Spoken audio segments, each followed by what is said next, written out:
ప్రియులారా, మన ప్రభు అయిన యేసు క్రీస్తు నామంలో మీకు శుభోదయం. ఆయనను గూర్చి అనుదిన ఆత్మీయ ఆహారం, జూన్ 28 ప్రభుదినం. నేటి మన ధ్యాన లేఖనం లూకా సువార్త 4వ అధ్యాయం 25వ వచనం.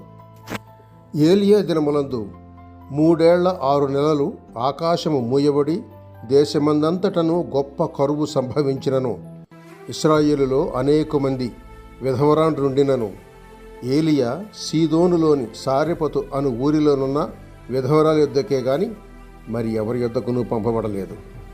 వ్యాఖ్యానాంశం: సారెపతు విధవరాలు 3వ భాగం. వ్యాఖ్యానాంశం: సారెపతు విధవరాలు 3వ భాగం.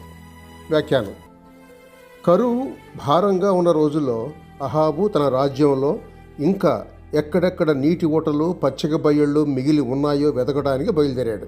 రాజుల మొదటి గ్రంథం 18వ అధ్యాయం 5-6 వచనాలు చూడండి. ఈ విధవరాలైతే ఇక తనకంటూ ఎటువంటి ఆధారం మిగలలేదు కనుక ఈ ఆఖరు రొట్టె ముక్కలు తిని ఇక చనిపోదాము అని ఆమె అంది. 17వ అధ్యాయం 12వ వచనంలో. అయితే ప్రవక్త చెప్పిన మాటలపై విశ్వాసం ఉంచింది. మనకు ఉన్న వనరులపై మనం ఆధారపడుతున్నంతకాలం దేవుని మీద విశ్వాసం సంపూర్ణం కాదు. ఆయనపై పూర్తిగా ఆధారపడే స్థితి రాదు. ఈ విధవరాలి విశ్వాసం ఏలియా విశ్వాసాన్ని వెన్నంటి నడిచింది. 17వ అధ్యాయంలో 5-15 వచనాలను పోల్చి చూడండి. ఇద్దరు దేవుడైన యెహోవా మాట చొప్పున చేశారు. ఏలియా నేరుగా దేవుని వద్ద నుండి వచ్చిన మాట ప్రకారం చేశాడు. ఈ విధవరాలేమో ఏలియా ద్వారా వచ్చిన దేవుని మాట చొప్పున చేసింది. నేడు సువార్త కూడా అంతే. మనం ప్రకటించే సువార్త దేవుడు మన ద్వారా పలికే వాక్కు.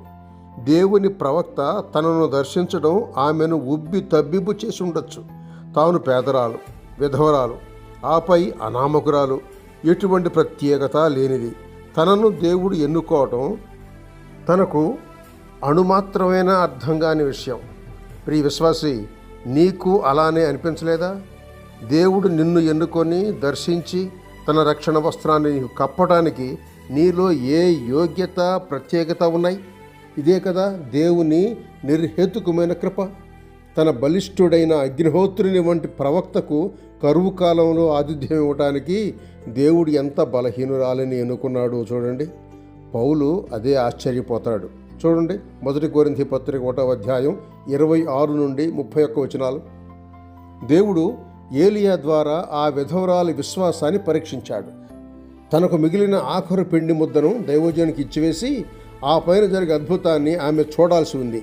17వ అధ్యాయం 13వ వచనంలో మొదట అనే మాట కీలకమైంది. మొదటి స్థానం నాకు ఇయ్యి, మొదట నా పనులు చెయ్యి అంటున్నాడు దేవుడు. మొదటగా దేవునికి ఒక చిన్న అప్పం చేసి ఇస్తే చాలా నెలల పాటు తరగని పిండి, నూనె దేవుడు నీకు ఇస్తాడు అనే పాఠాన్ని దేవుడు ఇక్కడ ఏలియా ద్వారా ఆ విధవరాలకు నేర్పిస్తున్నాడు. మత్తయి సువార్త 6వ అధ్యాయం 33వ వచనం చూడండి. సశేషం 4వ భాగం రేపటి సంచికలో. శుభములతో వందనాలు.